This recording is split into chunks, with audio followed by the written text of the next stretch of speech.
Assalamualaikum warahmatullahi wabarakatuh.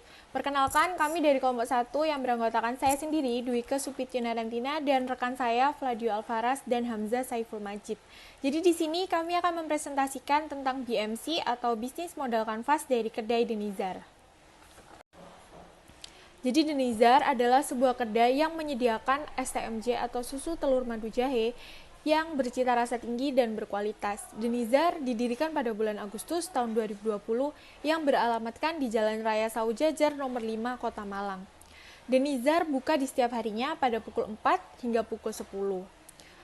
Jadi Denizar ini lahir dan tampil beda di tengah pesatnya usaha kopi yang ada di Kota Malang Raya. Walaupun core produknya adalah STMJ, tetapi Denizar juga menyediakan varian kopi dan aneka snack lainnya dengan harga yang terjangkau pula. Harapannya Denizar dapat lebih tumbuh dan berkembang sehingga ramai pengunjung.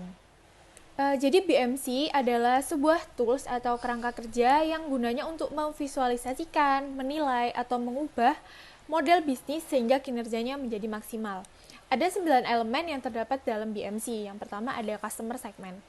Jadi customer segment ini siapa sih target yang dituju oleh Denizar? Dalam hal ini segmen Denizar adalah seluruh masyarakat Kota Malang, khususnya daerah Saujajar. Denizar sendiri juga mengkhususkan targetnya itu, segmennya itu pada laki-laki dengan rentang usia dari mahasiswa hingga bapak-bapak. Denizar sendiri juga membidik pasar dari kalangan bawah, atas maupun menengah. Kemudian yang kedua ada value proposition. Jadi value apa atau nilai apa sih yang menjadi keunggulan Denizar atau pemilik bisnis yang ditawarkan untuk menarik konsumennya. Dalam hal ini value proposition atau nilai yang menjadi keunggulan Denizar sendiri adalah yang pertama, mereka menawarkan proses pembuatan yang higienis, kemudian bahan baku yang berkualitas, rasa yang enak, harga yang terjangkau untuk semua kalangan, dan tempat yang nyaman, mulai dari wifi yang mencukupi, kemudian jumlah colokan yang memadai, seperti itu. Kemudian ada channel, jadi channel ini adalah bagaimana sih value tadi itu bisa sampai ke tangan konsumen. Di sini channel atau saluran yang dimiliki oleh Denizar ada Instagram, WhatsApp, dan outlet. Untuk Instagram sendiri, masyarakat dapat menjangkaunya dengan mencari username @denizar dengan double Z, kemudian di WhatsApp, pelanggan dapat menghubungi di nomor 089 536 192 6843. Kemudian atau pelanggan juga bisa datang ke outletnya di Jalan Raya Saujajar nomor 5 Kota Malang. Nama saya Fladio Alvaras, saya sebagai owner Denizar Cafe. Saya akan menyampaikan sebagian bisnis modal kanvas Denizar. Customer relationship. Customer relationship adalah bagaimana cara kita menghadapi pelanggan, yaitu ketika pelanggan datang ke kafe kita. Kemudian yang pertama adalah pelayanan ramah saat customer datang ke kafe maupun berinteraksi melalui media sosial, Instagram, biasanya lewat DM. Kemudian kualitas produk yang juga berkualitas dan terjangkau, harganya terjangkau untuk semua konsumen. Kemudian apabila pembeli datang, kami menawarkan menu dan menuliskan pesanan. Kemudian bahasa yang sopan. Kemudian kita juga menyediakan tisu dan aspek untuk pelanggan, untuk pelanggan yang perokok. Kemudian selalu juga memberikan salam.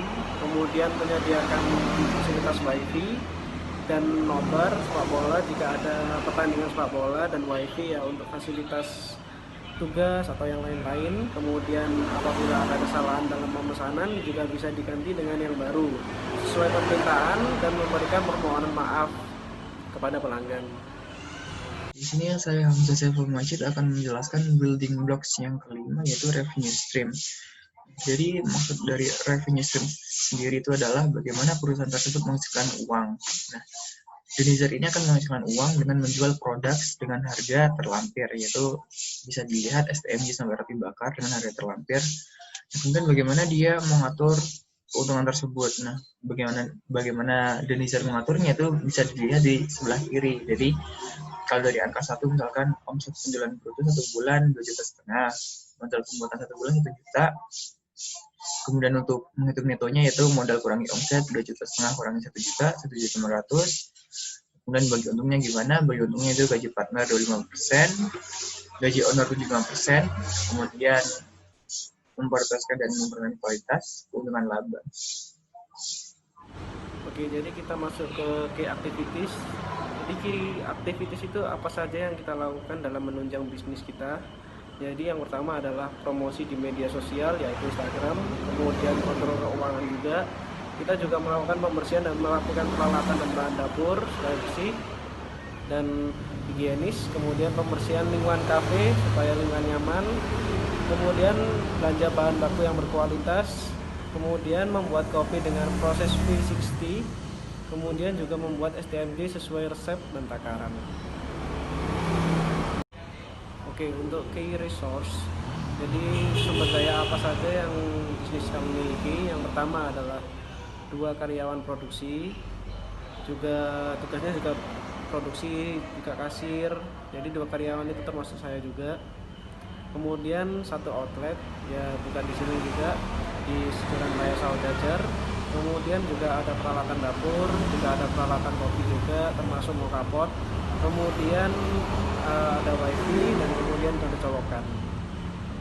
Oke, selanjutnya kita akan melihat building blocks yang ke-8, yaitu key partnership. Jadi apa sih maksudnya key partnership itu? Jadi maksudnya adalah siapa-siapa saja yang akan mensupport atau mendukung bisnis kita akan berjalan. Kemudian jika memiliki partner tersebut, maka value bisnis kita akan menambah, seperti brand awareness dan revenue juga kita akan meningkat. Oke, jadi key partnership pada perusahaan Denizar itu siapa saja? Itu pertama adalah supplier madu, kemudian ada supplier jahe, supplier susu UHT, supplier kopi, supplier telur ayam, supplier air mineral galon, supplier gas LPG 3 kg, dan layanan WiFi MNC Play.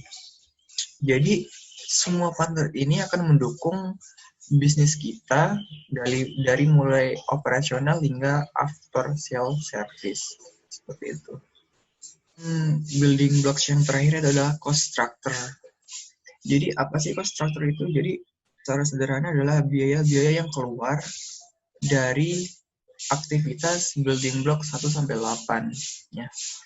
Nah, lalu cost structure-nya apa saja? Yaitu pertama adalah gaji partner, kedua listrik PLN, ketiga PDAM, 4 itu pembelian bahan baku, 5 gas LPG, kemudian ada galon, minyak goreng, transportasi, tenaga diri sendiri, dan biaya operasional.